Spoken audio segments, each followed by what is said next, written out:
Hi everyone, thanks for joining us again today. We're here talking to you in our series, Protecting Our Elders and Finding Their Voice.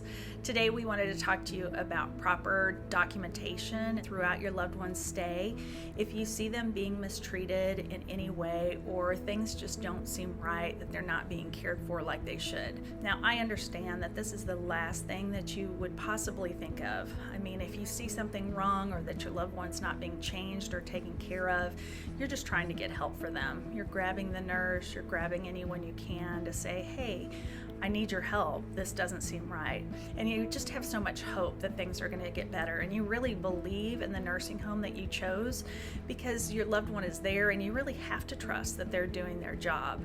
Well, when you see things that don't seem right, they aren't right. So make sure that you are taking notice of that and you are bringing that to the attention of people that can make a difference, because those steps that you take are not only going to likely encourage better care of your loved one, you'll also have proof later on that you actually took these steps to protect your loved one. So that involves not only just voicing complaints, but also documenting your complaints. There are photographs of injuries that are very important, such as pressure wounds, pressure ulcers, and it just doesn't really feel right taking pictures like that, but they are so important because later on those pictures tell a story, and you just cannot convey the story unless you have those pictures in the medical records. If they're documented in the medical records, that's one thing, but seeing those photographs and really being able to feel how your loved one went through that process, it just makes a huge difference to a jury in a court of law. Also, if you're the power of attorney for your loved one, your mom or your dad, you have every right to look at their medical records. So ask, may I look at the medical records to see what is in those medical records, to see what has been documented? Did they document the fall that they told you about? Did they document the wandering that you found out about when your loved one was found on the other side of the nursing home and they shouldn't have been there?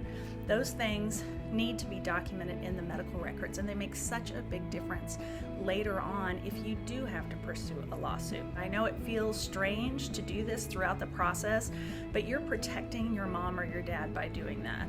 They are absolutely going to be more likely to make a change if you put something in writing. So don't be scared to do that.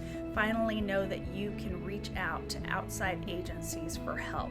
There is an ombudsman, and the number for the ombudsman is posted on a wall in every nursing home, and you can call and make a complaint to where the state will come in and investigate and follow up with that. Keep a copy of those complaints that you make and put them in writing when you can. We know the thought of documenting these incidents that are just sometimes so horrific seems just not right, because you're just trying to do what you can to protect your loved one. But it's absolutely your right to take photographs and to take videos and to write down complaints. And I know it takes courage to do that, because a lot of people are thinking they're going to think I'm going to file a lawsuit. So, I mean, try to keep that as far out of your mind as possible, and know that if you're making these complaints, that is you exercising your right to protect your loved one. So I would just encourage you to take those steps to document everything that you can if you see that your loved one is being mistreated. It's your right to do it, and you're protecting them and others by doing it. Thank you so much.